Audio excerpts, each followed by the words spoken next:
সব অপরাধ আর পাপের মূল বিষয় তিনটা বিষয়ের কারণেই পৃথিবীতে যত অনাচার, পাপাচার, কামাচার সংঘটিত হয়। কেউ যদি সব ধরনের পাপ থেকে নিজেকে বিরত রাখতে চায়, সব ধরনের অন্যায় অবিচার থেকে যদি নিজেকে হেফাজত রাখতে চায়, মাত্র তিনটি বিষয় চেক দিতে হবে। আমাদের প্রতি কদমে কদমে পাপ, প্রতি কদমে কদমে অন্যায়, অত্যাচার, জুলুম, নির্যাতন, পাপাচার, কামাচারে ভরপুর। আপনি কয়টার কথা আপনি করে হিসাব করে পা ফেলবেন, কয়টা আপনি মাথায় রেখে চলবেন। ইসলামের সৌন্দর্য তো এখানেই। আপনি মূল নীতির দিকে ফিরে আসুন, তাহলে ইসলামটা সহজ হয়ে যাবে মানা, পরিপালন করা। যেমন ইবনুল হাজার আল হাইতামি রাহিমাহুল্লাহ তিনি বলেছেন, উসুলু আল খাতায়া কুল্লিহা সালাসা, সব পাপের মূল তিনটা জিনিস। তিনটা মূল থেকেই আসলে সব পাপ ছড়ায়, অপরাধ ছড়িয়ে যায়। এর মধ্যে একটা প্রথমটাই হলো আল কিবির, অহংকার। দুই আল হিরস, লোভ। তিন আল হাসাদ, হিংসা। আপনি একটু ঠান্ডা মাথায় কুল ব্রেইনে যদি চিন্তা করেন, পৃথিবীতে যত অনাচার, যত পাপাচার, যত কামাচার, যা কিছু ঘটছে অন্যায় অপরাধমূলক, সব কিছু ঘুরে ফিরে এই তিনটার মধ্যেই। আমরা হয় কিছু করছি এটা অহংকারের কারণে, অথবা লোভের কারণে, অথবা হিংসার বশবর্তী হয়ে। যে কোনো পাপ সংগঠিত হয়, অন্যায় অপরাধ সংগঠিত হয় এই তিনটার কোনো একটার কারণে। যেমন ধরুন অহংকার। এই অহংকারের কারণে আল্লাযী আসারা ইবলিসা ইলা মা আসারা, ইবলিসকে জান্নাত থেকে বিতাড়িত করা হয়েছে, মারদুদ মালউন, অভিশপ্ত করা হয়েছে। কি জন্যে? অহংকারের কারণে। হিরস, লোভ। আল্লাযী আখরাজা আদম মিনাল জান্নাহ, জান্নাত থেকে আদম আলাইহিস সালামকে পৃথিবীতে পাঠিয়ে দেওয়া হয়েছে কি জন্যে? লোভ। এটা পজিটিভ লোভ ছিল যদিও, যে আল্লাহর সান্নিধ্যে থাকবেন, জান্নাতে চিরকাল থাকতে পারবেন, আল্লাহর সন্তুষ্ট ভাজন হবেন। যদি তিনি এই গাছের কাছে না যান, নিষিদ্ধ এলাকায় না যান, আল্লাহ তাকে জান্নাত থেকে বের করে দিবেন। আল্লাহ তাআলা চান না তুমি সারা জীবন সব সময় জান্নাতে আল্লাহর পাশে থাকো। ইবলিস প্ররোচনা দিয়েছিল, এইভাবে বুঝিয়েছিল। তো আদম আলাইহিস সালাম চেয়েছিলেন সারা জিন্দেগি আল্লাহর প্রতিবেশী থাকতে, জান্নাতে বসবাস করতে। এটাও এক ধরনের লোভ, যে আমি আজীবন আল্লাহর কাছেই থাকতে পারবো। এই লোভের কারণে তাকে জান্নাত থেকে বের করে দেওয়া হয়েছে। যদিও লোভটা ছিল পজিটিভ লোভ, নেগেটিভ না। ইবলিস এটাকে নেগেটিভ ওয়েতে, নেগা পজিটিভ থ্রোতে তিনি ইবলিস তার সামনে উপস্থাপন করেছিল। আর হাসাদ, হিংসা। আল্লাযী জারা আহাদ বানি আদম আলা কাতলিহি, কাবিল হাবিলকে হত্যা করেছিল কি জন্যে? পৃথিবীর প্রথম হত্যাযজ্ঞ সংগঠিত হয়েছিল হিংসার কারণে। ওই যে একই সাথে জন্মগ্রহণ করা বোনকে বিয়ে করবে সে, কারণ সে সুন্দরী ছিল বেশি। ভাই হাবিলকে সে প্রতিহিংসা পরায়ণ হয়ে উঠেছিল, কারণ তার কবুল, কি বলে, কোরবানি কবুল হয়েছিল, কাবিলেরটা কবুল হয় নাই। তোরটা কেন হলো, আমারটা কেন হবে না? তুই কেন সুন্দরীকে বিয়ে করবি, আমি কেন কুৎসিতটাকে বিয়ে করব? এই জন্যই এই হিংসা থেকেই হত্যাযজ্ঞ। মজার বিষয় হলো, বলা হয়েছে যেই ব্যক্তি তিনটি মূল ধ্বংসাত্মক জিনিস থেকে নিজেকে পরহেজ রাখতে পারবে, সে যাবতীয় পাপাচার আর কামাচার থেকে নিজেকে বাঁচিয়ে রাখতে পারবে। তাহলে আমাদের পাপ থেকে বাঁচার জন্য, মুত্তাকি হওয়ার জন্য খুব বেশি চিন্তা করার দরকার নেই। তিনটে জিনিসকে আপনি চেক দেন। একটা হলো কিবির, দুই নাম্বার হলো হিরস, তিন নাম্বার হলো হাসাদ, অহংকার, লোভ, হিংসা। আমার সময় যেহেতু সীমাবদ্ধ এই সময়ের মধ্যে আমরা একটি বিষয় নিয়ে শুধু আলোচনা করবার চেষ্টা করব, তাও নাতি দীর্ঘ। কিবির, অহংকার। গত জুমার শেষের দিকে আমরা হয়তোবা কিছু টাচ দিয়েছিলাম, আজকে আরো এক্সপ্লিসিটলি আপনাদের সাথে শেয়ার করতে চাই অহংকারটা কি জিনিস। এটা আমাদের কারো বানানো ডেফিনেশন এখানে আমি থ্রো করছি না, খোদ বিশ্বনবী মুহাম্মদুর রাসূলুল্লাহ সাল্লাল্লাহু আলাইহি ওয়াসাল্লাম ডিফাইন করেছেন এই কিবর বা অহংকারকে। হাদিস উদ্ধৃত হয়েছে সহিহ মুসলিমে 166তম হাদিস। নবীজি সাল্লাল্লাহু আলাইহি ওয়াসাল্লাম বলেছেন, আল কিবরু বাতারুল হাক্কি ওয়া গামতুন নাস। অহংকার মাত্রই দুটা জিনিস মাথায় রাখবেন। বাতারুল হক, অহংকার বশত সত্যকে অস্বীকার করা, উপেক্ষা করা। ওয়া গামতুন নাস, মানুষকে তুচ্ছ জ্ঞান করা, মানুষকে খাটো করে দেখা, ছোট হীন তুচ্ছ করে দেখা, এটাই হলো অহংকার। সত্য আপনার কাছে এসছে, আপনি সত্যকে পাশ কাটিয়ে গেলেন, অহংকার। অথবা এটার বাদ দিয়ে পাশ কাটিয়ে অন্য কিছু আপনি এস্টাবলিশ করতে চাইলেন, এটাই অহংকার। সত্যের সামনে আপনি সারেন্ডার করলেন না, সাবমিসিভ হলেন না, এটাই অহংকার। আর সমাজের সে যেই স্তরে থাকুক না কেন, উঁচু মানুষগুলি নিচের মানুষকে খাটো করে দেখে, তুচ্ছ জ্ঞান করে, এটাই অহংকার।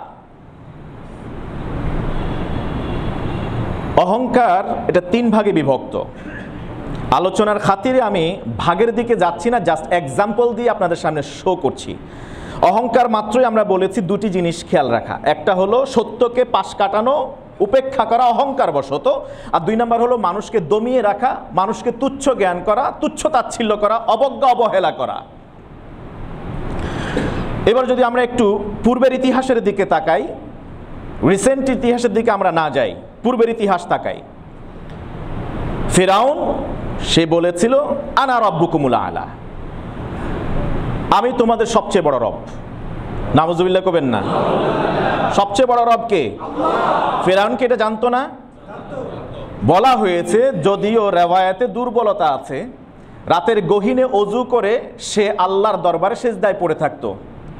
ইন্নী আ'লামু আন্নাকা আনতাল্লাহ আনতা রাব্বুনাল আ'লা, আমি জানি, স্বীকৃতি দিচ্ছি তুমি আমার রব এবং সবার রব, সবচেয়ে বড় রব, কিন্তু আমি সমাজে নিজের কর্তৃত্ব ধরে রাখার জন্য, ক্ষমতা টিকিয়ে রাখার জন্য আমি নিজেকে খোদা বলে দাবি করেছি, আমাকে সেই পাওয়ার তুমি দাও। সে নিজেও জানতো রবকে, একচ্ছত্র মালিকানা কার হাতে, সেটা জানার পরেও সে দাবি করেছে আমি হচ্ছে সবচেয়ে বড় রব। সত্যকে অস্বীকার করা, তার বিপরীতে নিজের ক্ষমতাকে চরিতার্থ করবার জন্য নিজের মতকে এস্টাবলিশ করতে চাওয়া। ফিরাউন। নমরুদের কথা বলেন, সেম কাহিনী। ইব্রাহিম আলাইহিস সালাম বললেন যে রব্বি আল্লাযী ইউহয়ী ওয়া ইউমীত, রব্বি আল্লাযী ইউহয়ী ওয়া ইউমীত, সূরাতুল বাকারা 258তম আয়াত। রব্বি, আমার রব তো তিনি, আল্লাযী ইউহয়ী ওয়া ইউমীত, যিনি জীবন দেন, যিনি মৃত্যু দেন। নমরুদ কি জানতো না তার মরা লাগবে? কথা বলেন না। নমরুদের আগে ফিরাউন থেকে শুরু করে অন্যরা মারা গেছে না?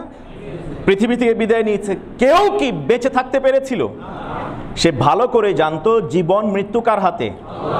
আল্লাহ সুবহানাহু ওয়া তাআলার হাতে। সেটা খুব ভালো করে জানতো।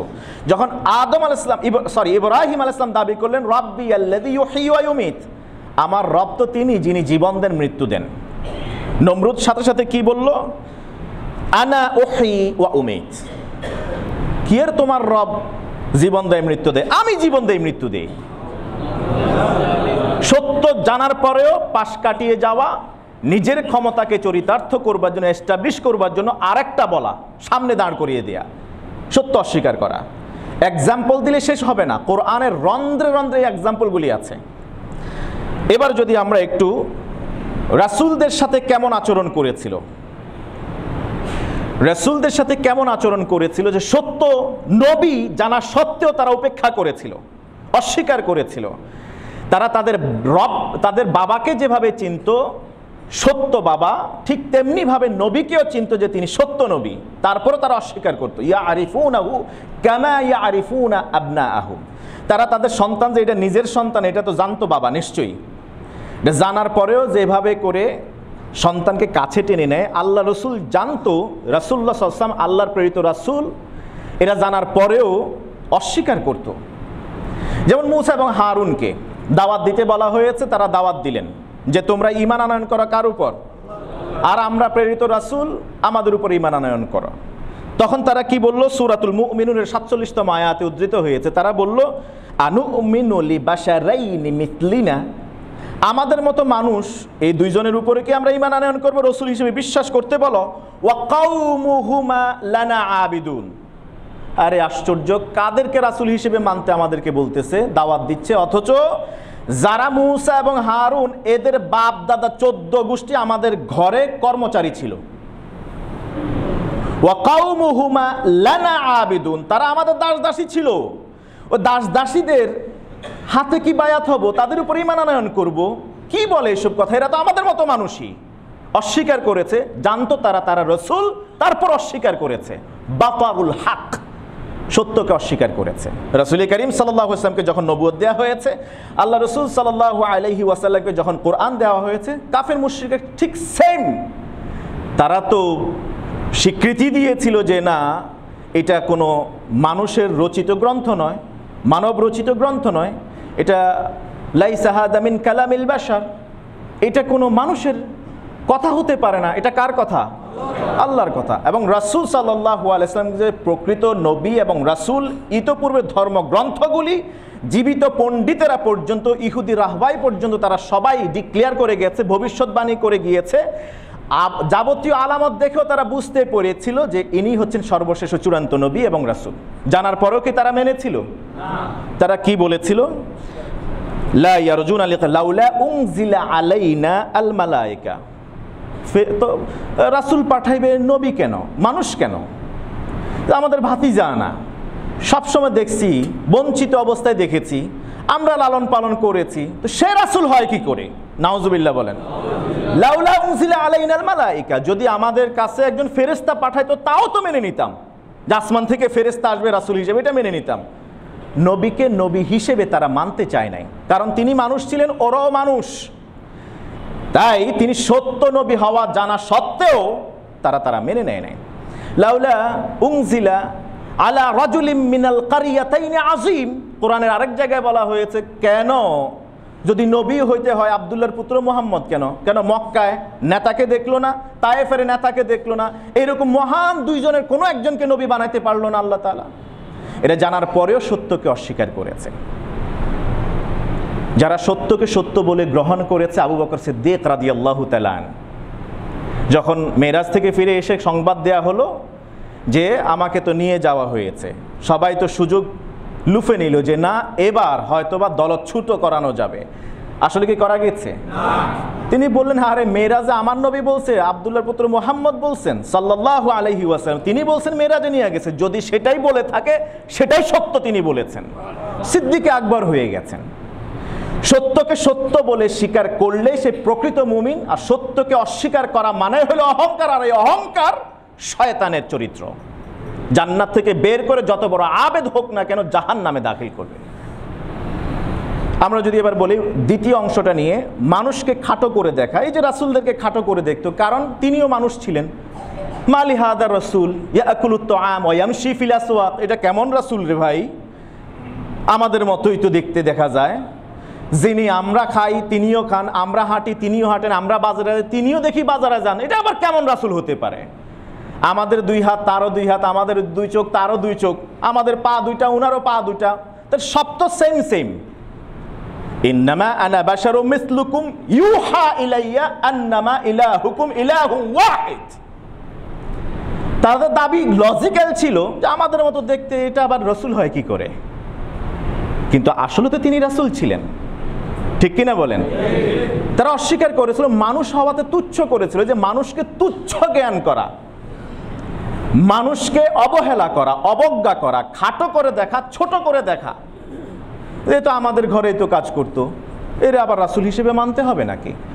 ঠিকই, আল্লাহ রাসূল তো আমাদের মতোই দেহ আকৃতি নিয়ে তিনি এই পৃথিবীতে এসছেন, সুবহানাল্লাহ।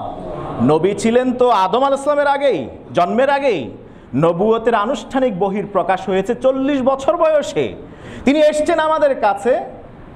আমাদের হাত পা যেমন রাসূল করিম সাল্লাল্লাহু আলাইহি ওয়াসাল্লামের তো তেমনই ছিল, তবে আমাদের আঙ্গুল থেকে পানি বের হয় না, দুধ বের হয় না।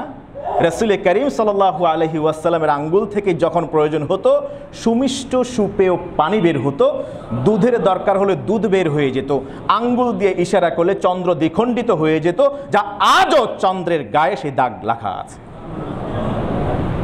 ইন্নামা আনা বাশারুম মিথলুকুম, আমি তো তোমাদের মতোই মানুষ।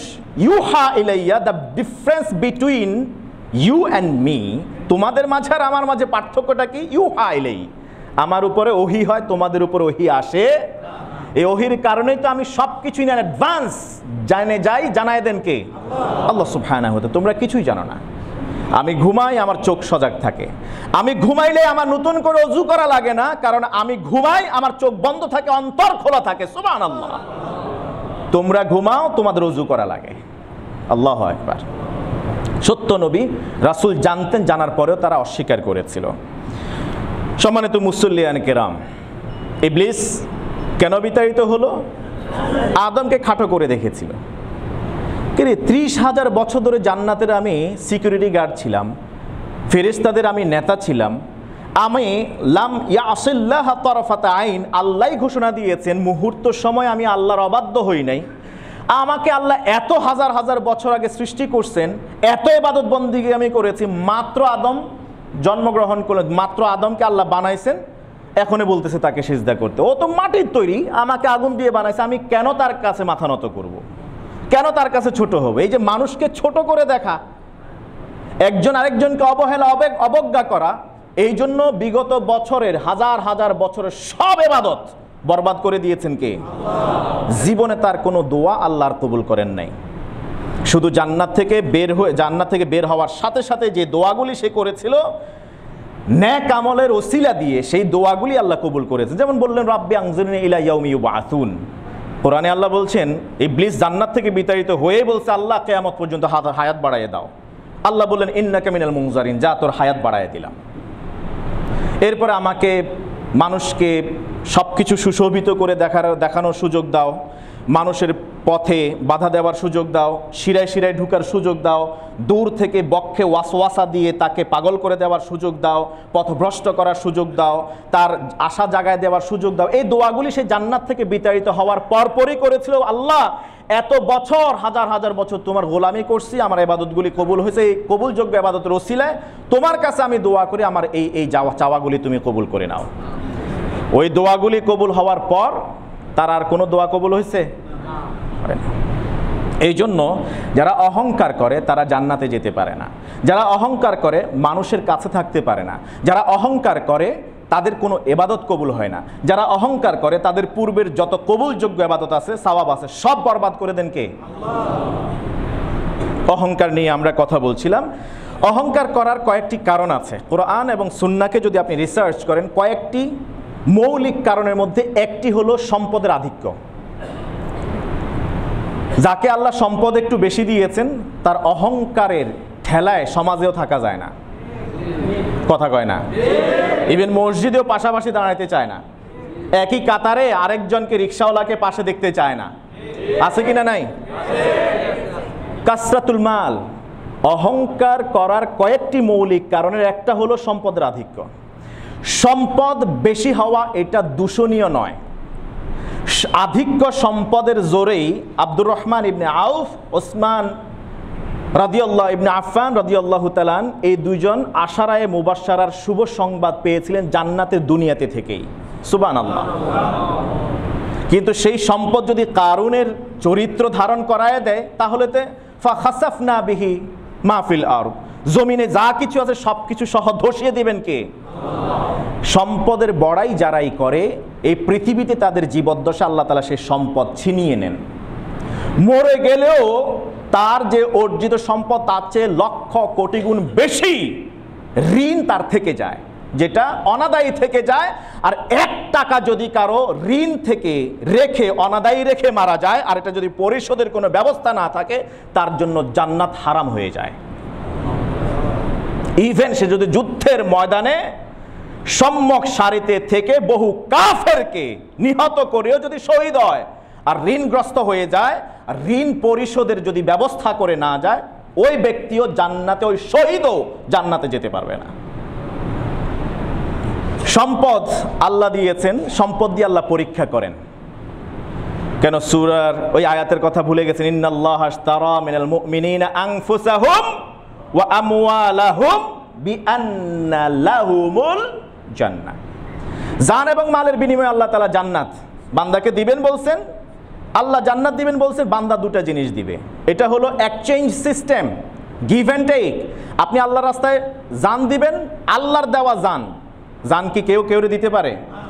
কথা বলে না, দিতে পারে? এই যে অনেকে ছবি আঁকে, এটা নিষিদ্ধ, হারাম, জায়েজ নাই। হাশরের ময়দানে তাকে বলা হবে রূহ দাও, দিতে পারবে? পৃথিবীতে কেউ কারো রূহ দিতে পারে? তাহলে রূহ দেওয়ার মালিক কে? আল্লাহ সুবহানাহু ওয়া তাআলা। রূহ এমন এক রহস্য, যে রহস্য নিয়ে অনেক কথা বলা যায়। ইয়াসআলুনাকা আনির রূহ, কোরআনে তো এই সম্পর্কে আয়াতে নাজিল হয়েছে। ইহুদিরা, অমুসলিমরা তাদের ঈমান আনবে কি না আনবে, তাদের যে মৌলিক কিছু প্রশ্ন ছিল, এর মধ্যে একটা তো ছিল রূহ সম্পর্কে। রূহ দেওয়ার মালিক কে? কুলির রূহু মিন আমরি রাব্বি, এটা আল্লাহর আদেশ ছাড়া আর কিছুই না। অতএব রূহ দিয়েছেন আল্লাহ, জান দিয়েছেন কে? আর মালের মালিক কে? লিল্লাহি মুলকুস সামাওয়াতি ওয়াল আরদ, সব সম্পদের মালিক কে? তাহলে জানের মালিকও আল্লাহ, মালের মালিকও আল্লাহ। ফর দ্য টাইম বিং আপনাকে আল্লাহ তাআলা এগুলা কনজিউম করার জন্য, এক্সারসাইজ করার জন্য সুযোগ দিয়েছেন। যখনই দরকার হয়, যিনি পাওনাদার তিনি চাইলে যদি সেটা দেন, বিআন্না লাহুমুল জান্নাহ, আপনার জন্য জান্নাত। যুদ্ধ লেগে গেছে, আপনার জান যদি আল্লাহর রাস্তায় দেন, শহীদ, মৃত্যুর বরণ করার পরে রক্তের ফোঁটাটা জমিনে পড়ার আগেই আপনি জান্নাতে।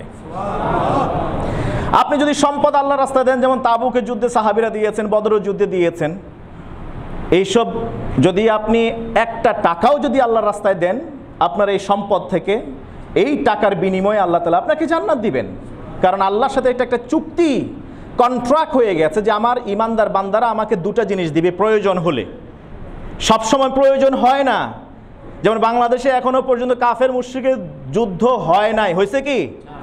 তবে হবে একটা যুদ্ধ হবে, এবং সেটা হবে তৃতীয় বিশ্বযুদ্ধ, মালহামা যাকে বলা হয়, গাজওয়াতুল হিন্দ। গাজওয়াতুল হিন্দ, এটার জন্য প্রস্তুতি নিতে হবে। একটা যুদ্ধ হবে মুশরিকদের সাথে ইমানদারদের, বিশ্বনবী ১৫০০ বছর আগে বলে গেছেন এটা হবে। তখন যদি জান, যারা জীবিত থাকবে, জানের দরকার হলে জান দিবেন নাকি মুনাফিকি করবেন? জান দিতে দেরি, জান্নাতে যেতে দেরি হবে না। আপনার সবসময় জান দেওয়ার সুযোগ আসবে না, সবসময় মাল দেওয়ারও সুযোগ আসবে না। পৃথিবীর সবচেয়ে শ্রেষ্ঠ ঘর, প্রথম ঘর কোনটা? এখন কেউ কাবা ঘরে দান করতে যাইতে পারে? আপনি যাইয়া ওইখানে গিয়ে পৃথিবীর পাগলা মসজিদে ওই দিন দেখলাম, হ্যাঁ, 2 মাস 26 দিনে, সম্ভবত 3 মাস 26 দিনে কত কোটি টাকা উঠছে? 7 কোটি প্লাস। ওখানে অনেক চিঠি আসে। কেউ আবার আমাদের পূর্ববর্তী প্রধানমন্ত্রী থেকে কি যেন হেফাজতের জন্য দোয়া চাইছে আর কি, ওইখানে চিঠিতে মিজানুর রহমান আজহারে জীবন বদলায় দিয়েছেন, তার এক লেকচারে ওই রকমও কথা এখানে আসছে। অনেকে অনেক আশাগুলি ওখানে লিখে। বাংলাদেশের অখ্যাত একটা, অপরিচিত, অপ্রসিদ্ধ একটা জায়গা, একটা ছোট্ট মসজিদ, পাগলা মসজিদ, ওখানে মানুষেরা পাগলের মতো দান করে। তো পৃথিবীর শ্রেষ্ঠ ঘর বাইতুল্লাহ, ইন্না আউয়ালা বাইতিন উদিআ লিন-নাসি লাল্লাযী বিবাক্কাতা মুবারাক, তাইলে সেই ঘরে তো সবচেয়ে বেশি দান পড়ার কথা। এই যে হজে ওমরায় যান, কয় লাখ টাকা দান করে আসেন, ওখানে আছে কি দান করার সুযোগ আছে? দানের সুযোগ আপনি সবসময় পাবেন না। যখন সুযোগ আসবে তখন দান করতে হবে, ওই সুযোগটাকে লুফে নিতে হবে। আল্লাহ তাআলা তখন আপনার পরীক্ষা নেবেন। যেমন এখন হলো দানের সুযোগ, এখন হলো দানের চাহিদা। যারা বন্যা কবলিত আছেন, প্রায় 2 কোটি মানুষ বন্যা কবলিত, তাদের মধ্যেও তো এরকম কোটি কোটি টাকা পয়সাওয়ালা, অর্থ সম্পদওয়ালা বিত্তবানরা আছেন। আজকে তারা একেবারে নিঃস্ব হয়ে গেছেন, বিপদগ্রস্ত হয়ে গিয়েছেন। প্রবাস থেকে বলছে যত টাকা লাগে আমি দেব, এখান থেকে আমার স্ত্রীটাকে উদ্ধার করেন। এখন হলো আপনার দানের সুযোগ। আল্লাহ যাদেরকে এখনো বন্যার মুখোমুখি করেন নাই, টাকা পয়সা এখনো আপনার কাছে আসে, দিস ইজ দি, কি বলা হয় এটাকে, real time to prove yourself that you are submissive to Allah সুবহানাহু ওয়া তাআলা। আপনি এখন দান করছেন কি করছেন না, সম্পদের কি করছেন, আপনি কি বলা হয় সঞ্চয় করে রেখে দিয়েছেন না পুঁজিভূত করে রাখছেন, এটা আল্লাহ এখন দেখবেন, হিসাব কষে নেবেন। আপনি যদি এখন দানমুখী না হন, আপনি দয়াদ্র না হন, দক্ষিণা হস্ত প্রশস্ত উন্মুক্ত করে না দেন, মানুষের সাহায্যে এগিয়ে না যান, তিলকাল আইয়ামু নুদাউিলুহা বাইনান নাস, আজকে হয়তোবা তারা বন্যা কবলিত, কালকে আপনার উপর যে দুর্যোগ আসবে না তার কোনো গ্যারান্টি আছে? তখন কি হবে? এই জন্য আমি এই বিষয়ে প্রসঙ্গে বেশি কথা বলতে চাই না। গণ অভ্যুত্থানের পরে প্রথম যে দুর্যোগ, প্রাকৃতিক দুর্যোগ মোকাবেলা করছে, আমি এটাকে পুরোপুরি প্রাকৃতিক দুর্যোগও বলবো না। কখনো কখনো দুর্যোগ আর বিপদ আসে আমাদের প্রকৃত শত্রুকে চিনাই দিয়ে যায়। একমত কিনা আপনারা? কখনো কখনো বিপদ আসে আমাকে চেনায় আমার ঈমান কতটুকু। যাহারাল ফাসাদু ফিল বাররি ওয়াল বাহরি বিমা কাসাবাত আইদিন নাস। আল্লাহ বলছেন এই পৃথিবীতে জল এবং স্থলে যে নৈরাজ্য চলছে, ফিতনা, মানুষের হাতের কামাই। এই যে বন্যা, যে মানুষ হঠাৎ করে চারদিকে সব ডুবে যাইতেছে। আমি তো আমার জীবদ্দশা, আমার বাড়ি 14 গ্রামে কুমিল্লায়, জানেন আপনারা, আমি আমার জীবনে এত বড় বন্যা আমি দেখি নাই। আপনারা দেখছেন কিনা জানেন না। সিলেট থেকে শুরু করে বহু জায়গায় আমরা ইতিপূর্বে কি বলা হয় বন্যা কবলিত মানুষের সাহায্য করার জন্য ভালোবাসা নজরানা নিয়ে গিয়েছে, কিন্তু কুমিল্লা, ফেনী, ওইসব এলাকায়, ইভেন খাগড়াছড়ি, রংপুর, এইসব এলাকায় শুরু হয়ে গেছে। আপনারা জানেন এইবারের বন্যাটা এটা শুধুমাত্র প্রাকৃতিক নয়, এটা ম্যানমেড অনেকটাই। এই জন্য বলা হয়ে থাকে যে আমার হাতের কামাই কতটুকু। যেমন বন্যা কখন হয়? যদি মানুষ সুদি লেনদেন করে, তারপরে মানুষের উপর জুলুম করে, অন্যায়ভাবে মানুষকে হত্যা করে, এরকম বেশ কিছু প্যারামিটার আছে, কারণ আছে। এর মধ্যে অন্যতম একটা বিষয় হলো মানুষের তৈরি করা। যেমন রাস্তায় অনেক সময় দেখবেন সামনে কোনো গাড়ি নাই, জ্যামের কোনো কারণে নাই, ওই সামনে একটা গাড়ি সোজা করে রাখিয়ে দিচ্ছে, পিছনে সব মানুষ ভাবতেছে আসলে সামনে বড় কোনো দুর্ঘটনা ঘটছে, জ্যামে বসে আছে ঘন্টার পর ঘন্টা। এটা হলো ম্যান মেড ট্রাফিক জ্যাম। ঠিক তেমনিভাবে যে বন্যা এসছে, এটা পুরোপুরি যে আপনি প্রাকৃতিক বলবেন এই সুযোগ নাই। ফারাক্কা বাঁধ তৈরি করতে নাকি 125 কোটি রুপি গেছে। প্রবাসী ভাইরা ঘোষণা দিয়েছে আমরা 1,25,00,000 প্রবাসী আছি, প্রত্যেকে 1000 টাকা করে আমরা দেব। ফারাক্কা বাঁধের সামনে আরেকটা বাঁধ তৈরি করা হোক। 1000 টাকা করে আমরা 1.25 কোটি প্রবাসী দিয়ে থাকে 1250 কোটি টাকা। সুবহানাল্লাহ বলেন। সম্ভব নয় কি? আমাদের দেশ আমাদেরকে গড়তে হবে, আমাদের দেশ আমাদেরকে সাজাতে হবে। সময় এসেছে নতুন বাংলাদেশ গড়ার, সময় এসেছে আমাদেরকে ঘুরে দাঁড়ানোর। এবং গতকালকে আপনারা জানেন বাংলাদেশের ইতিহাসে সবচেয়ে বেশি একদিনে রেমিটেন্স প্রবাসীরা পাঠিয়েছে 106 কিংবা 9 মিলিয়ন ডলার। এটা পারে নাকি? পারে কি পারে না? বাংলাদেশ আমরা 71-এ স্বাধীন করেছি, আবার গণ অভ্যুত্থানের পরে দ্বিতীয় বাংলাদেশ পেয়েছি। আমরাই পারি, আমরাই পারবো ইনশাআল্লাহ। এই সময় আপনাদের আমাদের দেশটাকে সাজানোর জন্য যার যে সামর্থ্য আছে, যে মানুষগুলি বন্যা কবলিত আছে, আপনারা সহযোগিতার হাত বাড়িয়ে দিন। অনেকেই অনেকভাবে কাজ করছেন, কেউ প্রাতিষ্ঠানিকভাবে, কেউ বা ব্যক্তিগতভাবে, যে যেভাবে আসে সোর্সটা জাস্ট এনশিওর করে সঠিক জায়গায় গিয়ে পৌঁছাচ্ছে কিনা এটা জানার পরে আপনারা আপনাদের হাত খুলে দিন। আমাদের মসজিদ থেকে ইতোমধ্যেই সিদ্ধান্ত গ্রহণ করা হয়েছে যে এই মসজিদ থেকে একটা ফান্ড, বড়সড় একটা ফান্ড কালেকশন করা হবে। এই ফান্ডটা ইনশাআল্লাহ তাআলা এখানকার প্রতিনিধি দিয়ে সেখানে পৌঁছিয়ে দেওয়া হবে, বা যেভাবে ব্যবস্থা করা হয় সেভাবে করা হবে।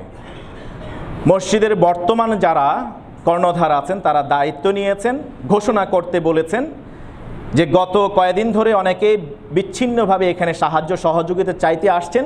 এটা নিজেদের জন্য নয়, বন্যা কবলিত মানুষদের জন্যে, আত্মমানবতার সেবায়। তাদের সম্মানের দিকটা খেয়াল করে এই জুমাতে আমরা মসজিদের আলাদা ফান্ড, অর্থাৎ বন্যার্তদের জন্য আলাদা ফান্ড আমরা সেভাবে নিচ্ছি না, আমরা এটা পরবর্তী জুমাতে নেব ইনশাআল্লাহ তাআলা। তবে এই জুমায় আপনারা যারা বাহির থেকে এসছে, ইনস্ট্যান্ট যারা বন্যার্তদের পাশে দাঁড়ানোর জন্য আর্থিক সহযোগিতার জন্য আসছে, যাদেরকে আপনারা চেনেন, সোর্স অথেন্টিক হয়ে থাকলে আপনারা তাদেরকে সর্বোচ্চ সহযোগিতা করবেন। এই মেম্বার থেকে এই বিনয়ী অনুরোধ আমার থাকলো, আগামী জুমায় আপনারা প্রস্তুতি নিয়ে আসবেন ইনশাআল্লাহ তাআলা। আগামী জুমাতে আমাদের এই মসজিদ থেকে বড় ধরনের একটা ফান্ড যেন আমরা কালেকশন করতে পারি, এবং সেটা যেন আমরা আমাদের এই পাইকপাড়া কেন্দ্রীয় জামে মসজিদের উদ্যোগে যেন এই ছোট্ট একটু কাজে ভালোবাসার নজরানা হিসেবে তাদের পাশে যেন আমরা দাঁড়াতে পারি। আল্লাহ যেন আমাদের সেই তৌফিক দান করেন। আপনারা প্রত্যেকে আগামী জুমায় প্রস্তুতি নিয়ে আসবেন তো ইনশাআল্লাহ তাআলা। 1250 কোটি টাকা বিশাল একটা অ্যামাউন্ট, কিন্তু সবাই যখন 1000 টাকা করে দিচ্ছে এটা তুচ্ছ অ্যামাউন্ট। আমরা বিশাল একটা ফান্ড কালেক্ট করতে পারি যদি সবাই সচেতন হই, যেভাবে দিতাম একটু বাড়তি, প্রয়োজনে 1 মাসের স্যালারি, 1 সপ্তাহের স্যালারি, অথবা একদিনের ইনকাম, যেভাবে পারেন না কেন। যেমন আজকে সারা বাংলাদেশে অসংখ্য কোনো লক্ষ লক্ষ মসজিদ আছে, 2.5 লক্ষ বা 3.25 লক্ষ এরকম, বা 3 লক্ষের অধিক মসজিদের কথা বলা হয়, বিভিন্ন প্রতিবেদন বিভিন্ন রকম দেখা যায়। প্রত্যেক মসজিদের এই জুমার যাবতীয় কালেকশন মসজিদের ফান্ডে না নিয়ে বন্যার্থদের জন্য এটা দান করে দেওয়া হবে, এইরকম ঘোষণা করা হয়েছে। এরকম আপনারা যদি একটা কি বলা হয় ব্যবস্থা গ্রহণ করতে পারেন, এটা আরেকটা মাইল ফলক হবে। আমাদের দেশ গড়তে হবে কাদেরকে? আমাদেরকে। আল্লাহ তাআলা আমাদের তৌফিক দান করুন। আমাদের দেশ এত গরিব না, আমরা গরিব হতে পারি, মাওলানা ভাসানীর মতো বলতে হয়, আমরা গরিব হতে পারি কিন্তু কারো গোলাম না। আমরা গরিব হতে পারি কিন্তু আমরা কারো দয়ার ভিখারি না। আমাদের দেশ সবুজ শ্যামল এবং এইরকম উর্বর দেশ পৃথিবীর বুকে দ্বিতীয়টা খুঁজে পাওয়া যাবে কিনা সন্দেহ আছে, ঠিক কিনা বলুন? নচেত বিশ্বের পরাশক্তিগুলি ছোট্ট আয়তনের দিক থেকে এই দেশটার প্রতি এত লোলুপ দৃষ্টি কেন? একবারও কি ভেবে দেখেছেন? চায়না, রাশিয়া, আমেরিকা, ভারত সবাই কেন এই আমাদের ছোট্ট দেশটা নিয়ে এত আগ্রহ কিসের, এত ইন্টারেস্ট কেন? এখানে কিছু একটা আছে আমাদের ঈমান। আমাদের কি আছে? আমাদের আছে সাম্য, আমাদের আছে মৈত্রী, আমাদের আছে একতা, আমাদের আছে সবচেয়ে বড় দৌলত ভ্রাতৃত্বের বন্ধন, যেটা দিয়ে আমরা বিশ্ব জয় করতে পারি। আমি আমার আলোচনার শেষের দিকে বলবো, সম্পদ এটা একটা পরীক্ষা। এই সময় আপনি পরীক্ষায় যেন উত্তীর্ণ হতে পারেন, সেই জন্য যাবতীয় ব্যবস্থাপত্র গ্রহণ করেন। অহংকারের আরো বেশ কিছু মৌলিক কারণ আছে, যেমন কাসরাতুল ইলম ওয়াল ইবাদা। কেউ যদি একটু বেশি পণ্ডিত হয়, বেশি জ্ঞান অর্জন করে, অথবা একটু বেশি আল্লাহমুখী হয়, ইবাদতমুখী, তখন তার অহংকার বেড়ে যায়। অনেকে লার্নেড ম্যান, ওই যে সমাজে বলা আছে a little learning is dangerous thing, অল্প কিছু বিদ্যা অর্জন করছেন, করার পরেই সমাজে বারে বা সেই সবচেয়ে বড় জ্ঞানী বুদ্ধিজীবী সাজে। আছে না এরকম? আবার আমাদের মাঝেও কিছু কিছু আছে একেবারে সেলিব্রিটি সেজে যায়। আমরা চাই সবসময় আমি যেখানে যাব আমার পিছনে হাজার হাজার অনুসারী থাকবে। মজার বিষয় হলো এইরকম একটা ঘটনা ঘটেছে, মুসান্নাফে ইবনে আবি শাইবাতে হাদিস উদ্ধৃত হয়েছে। ওমর ইবনে খাত্তাব রাদিয়াল্লাহু তাআলা একদিন এক রাস্তা দিয়ে যাচ্ছিলেন। তিনি তো সব মানে কুসংস্কার অপসংস্কৃতির বিরুদ্ধে তিনি ছিলেন, একেবারে আল্লাহর তরবারি। উবাই ইবনে কাব রাদিয়াল্লাহু তাআলা আনহু যাইতেছিলেন, খুব জ্ঞানী মানুষ ছিলেন এবং খুব ইবাদতগার ছিলেন। তার পিছনে অনেক অনুসারী যাইতেছেন। ওমর দূর থেকে দেখে একটু দ্রুত গতিতে গিয়ে উবাই ইবনে কাবের পিছনে হাতে ছিল একটা কি বলা হয় ছড়ি ছিল, চাবুক ছিল, চাবুক দিয়ে দিছেন এক বাড়ি। কাকে? উবাই ইবনে কাব রাদিয়াল্লাহু তাআলা আনহুকে। তার পিছনে অসংখ্য অনুসারী, ফলোয়ার। উবাই দাঁড়াইলেন, ঘুরে কি ব্যাপার তাকায় দেখলেন ওমর ইবনে খাত্তাব। বললেন, ওমর আপনি আমাকে কেন আঘাত করেছেন? বললেন, তুমি যে সৈন্য সামন্ত নিয়ে ফলোয়ারদেরকে নিয়ে এইভাবে রাস্তা দিয়ে চলতেছ, এটা ঠিক না, এটা তোমার অহংকারের কারণ হতে পারে। তখন তিনি বললেন, হাদা যিল্লাতুন লিত্তাবি' ওয়া ফিতনাতুন লিল মাতবু'। ওমরের সেই কালজয়ী কথা, ফলোয়ার থাকবেই কিন্তু তাদেরকে নিয়ে শোডাউন করার আছে না এরকম অমুক নেতা, ওরে বাবা আমার মসজিদে নেতা আসছে, রাজনৈতিক নেতা, আমি খতিব হিসেবে আমার বসারও জায়গা নেই। এটা আপনারা দেখেন নাই মনে হয়। রাজনৈতিক নেতা মসজিদে আসছে, আমি খতিব হিসেবে আমার বসার জায়গা নাই। আমি কি মিথ্যা কথা বলছি? আপনারা দেখেছেন কিনা? আমার বসার জায়গা নাই, মুসল্লি আমার গায়ে এসে পড়ে, তার পা আমার পায়ে লাগে। আমি ব্যক্তি হেদায়েতুল্লাহকে সম্মান করেন, আমি এটা চাই না। আমি নিজেকে সবচেয়ে তুচ্ছ মানুষ মনে করি, আল্লাহর শপথ করে মসজিদে মিম্বরে দাঁড়িয়ে বলছি। কিন্তু আমাকে যেই আসনে আপনারা নিয়ে এসছেন, খতিবের আসন, এটা তো বিশ্বনবীর খতিবি আসন। আপনি তো সেই চেয়ারটাকে সম্মান করবেন। এখানে অনেকে এসে কথা বলতে আসেন, খতিব সাহেবের পিছনে ফালায় রাখেন, ইমাম সাহেবকে এখানে রাখেন, আর আপনারা এসে সামনে এসে দাঁড়ায় থাকেন, ইমাম সাহেব পিছনে বসে থাকে। এটা কি কার্টেসি? এটা কি সম্মান প্রদর্শন করা হলো? আপনি আপনার নেতা যেই চেয়ারে বসে থাকে ওই চেয়ারে আপনি জীবনে বসেন? আপনার নেতা যদি পিছনে থাকে আপনি তার সামনে দাঁড়ায় থাকেন? প্রয়োজন হলে থাকা লাগে। নেতার সামনে বডিগার্ড হয়ে দাঁড়ায় যেতে হয়, যেন তীর বল্লম তরবারে যেন তার গায়ে আঘাত না লাগে, যেটা উহুদের যুদ্ধে হয়েছিল, তালহা রাদিয়াল্লাহু তাআলা আনহু করেছিলেন। ন্যূনতম কিছু তো কার্টেসি থাকা দরকার।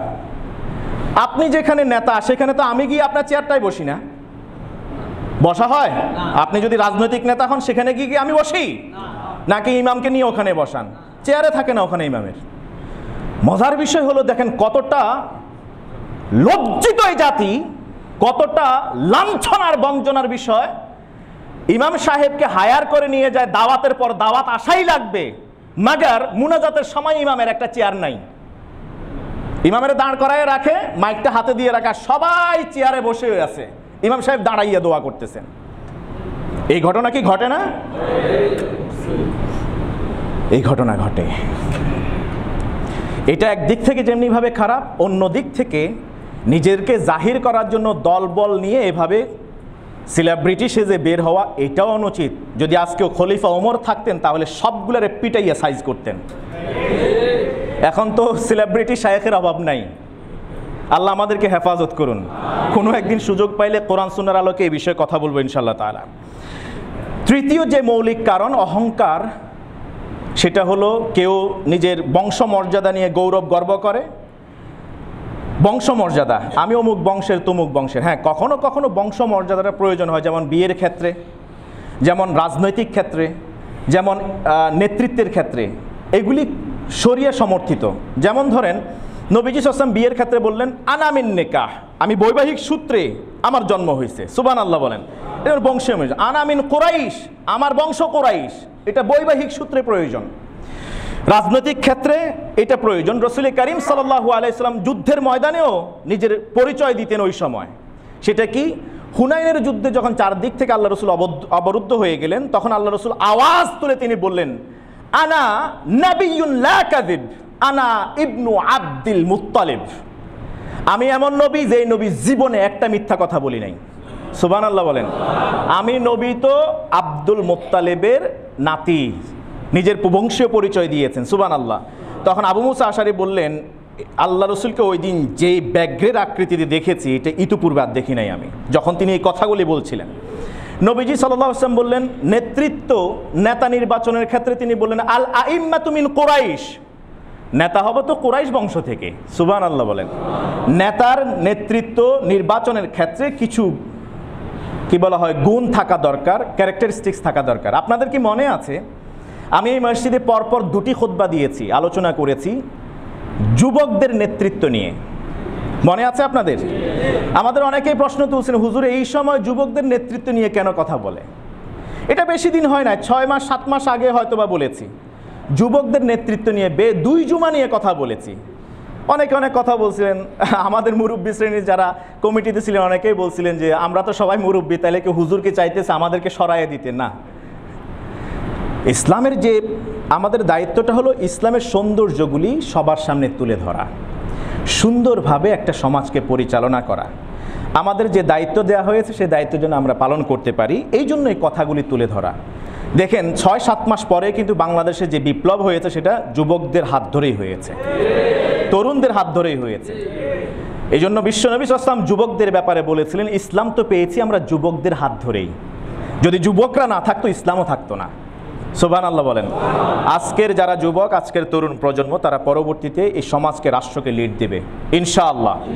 অতএব যারা মুরব্বী আছে তাদেরকে স্পেস দেই, যারা মুরব্বী আছে তাদেরকে জ্ঞান বুদ্ধি সবটুকুন তাদেরকে ঢেলে দেই, যেন তারা আগামী প্রজন্মটাকে লিড করতে পারে।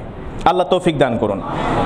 আলোচনার শেষে আরেকটু যেটা বলবো, যে নেতা নেতৃত্বের ক্ষেত্রে বিশেষ করে মসজিদের বিষয়ে আজকে কিছু কথা হবে। আমাদের মুহতারাম এই নির্যাতিত মানুষ আমাদের কাউসার ভাই একসময় কমিশনার ছিলেন, একসময় তিনি এই মসজিদের সেক্রেটারির দায়িত্ব পালন করেছেন, তার বাবাও ছিলেন এখানে, যুগ যুগ ধরে তারা মসজিদের দায়িত্বে ছিলেন। আমার যতটুকু যদি ভুল না করি, একদিন প্রায় 32 মিনিটের মতো উনি আমার সাথে কথা বলেছেন যে আমি তো মসজিদে আসতে পারি না, আমাকে 36টা না কয়টা মামলা দেওয়া হয়েছে, কেঁদেছেন তিনি। তা আমাদের হাতে তো কোনো ক্ষমতা নাই, আমরা বলতে পারি কার কাছে? একজনের কাছে, আর কার কাছে বলতে পারি না। উনি বলেছেন, আমি শুনেছি। তা আল্লাহ তাআলা পট পরিবর্তন করে দিয়েছেন, এখন আসছেন, তিনি কথা বলবেন এখানে। আপনারা জানেন যে আমাদের মসজিদের কমিটি পুনরায় নির্বাচিত হবে, এটা জানেন তো?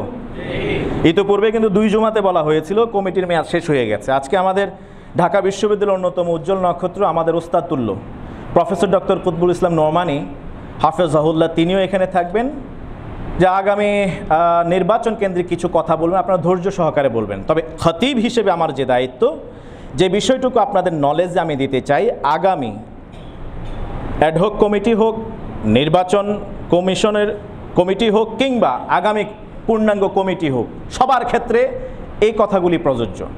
কোরআনের সূরাতুত তাওবার একটি আয়াতের আলোকে আমি বলতে চাই, মসজিদে যারা নেতৃত্ব গ্রহণ করবেন তাদের কমপক্ষে 5টা গুণ থাকা দরকার। মসজিদের নেতৃত্বে যারা আসবেন তাদের কমপক্ষে 5টা গুণ থাকা, এগুলি আমার কথা নয়, সূরাতুত তাওবা 18তম আয়াতে আল্লাহ তাআলা বলে দিয়েছেন, এই ঘর কার? অতএব আইন চলবে কার?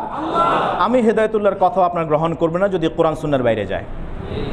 সূরাতুত তাওবার 18তম আয়াতে বলছেন আল্লাহ তাআলা, মান আমানা বিল্লাহ, মসজিদের নেতৃত্বে যারা আসবে তারা পরিপূর্ণভাবে আল্লাহর উপর বিশ্বাসী হতে হবে।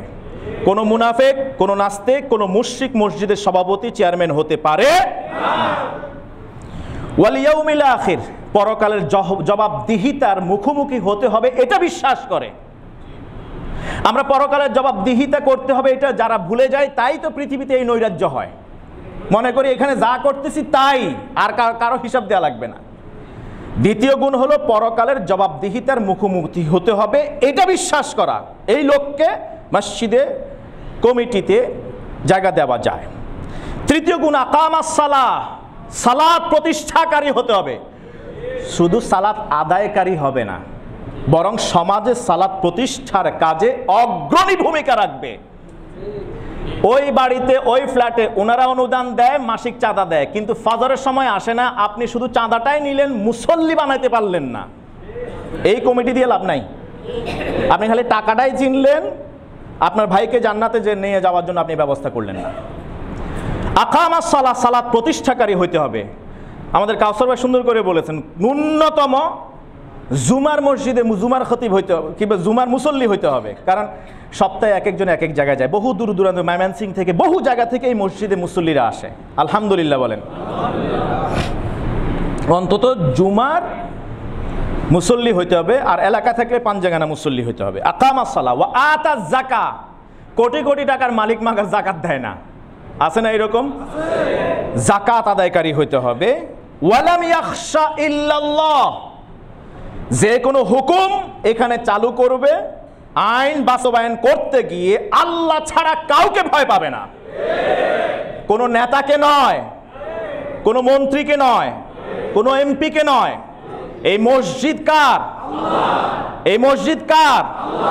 আল্লাহর ঘরের মসজিদে আল্লাহর নিয়োগপ্রাপ্ত কমিটি যেটা বলবে সেটাই আইন, এবং এটা সম্পূর্ণ কোরআন সুন্নাহ অনুযায়ী হতে হবে। ওয়ালাম ইয়াখশা ইল্লাল্লাহ, যে কোনো আইন বাস্তবায়ন করে আমি আরেকজনের চাপে পড়ে কেন এটা করতে হবে? যারা এখানে আসবেন কমিটি, তারা যেটা বলবেন সেটাই চূড়ান্ত, এবং তারা পরামর্শ আকারে কোরআন সুন্নাহ ভিত্তিক একটা কমিটি গঠন করবেন। অন্তত এই 5টা গুণ আপনাদের মনে আছে? 1 ঈমান, 2 পরকালে বিশ্বাস, 3 সালাত প্রতিষ্ঠা, 4 যাকাত আদায়, নিজে জাকাত দেয় না, দান খয়রাত করে না, অথচ বড় পদ নিয়ে বসে আছে না এরকম? আলহামদুলিল্লাহ, আমরা পূর্বের সভাপতি সহ অনেককেই দেখেছি, দানের কোনো একটা প্রজেক্ট আসলে আগে প্রথমে নিজে দেন, তারপরে গিয়ে কালেকশন শুরু করেন, জাকাত আদায়, এবং সর্বশেষ ভয় পাবে কেবল কাকে? নাকি অন্য কোনো ভয় থাকবে? আল্লাহ আমাদেরকে বুঝে আমল করার তৌফিক দান করুন।